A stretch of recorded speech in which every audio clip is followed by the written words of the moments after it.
is known as the father of English literature. Who is this? Letter A, William Shakespeare. Letter B, Homer. Letter C, Dante. Or letter D, Geoffrey Chaucer.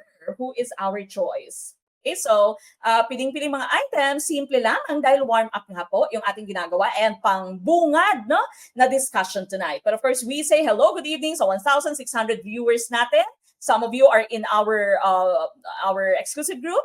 Others are on YouTube, and of course, no, many of you are on our Facebook page. Okay, ang tumpak na choice po natin dito, of course, is letter D. It is Geoffrey Chaucer. Okay, so letter D po, ang ating hinahanap. Si Shakespeare po, of course, no, we say that he is a dramatista. Sometimes we also say that he is a tragedist, di ba? Dahil mga trahedya, yung mga sinusulat niya, no, hindi usos kanya yung happy ending. And of course, he is known as the Bard of Avon. Okay, so Bard of Avon, this simply means the poet of Avon, no? The writer of Avon. Okay, si Homer naman po was a Greek poet, no, na itatanong din po siya ng ating licensure exam.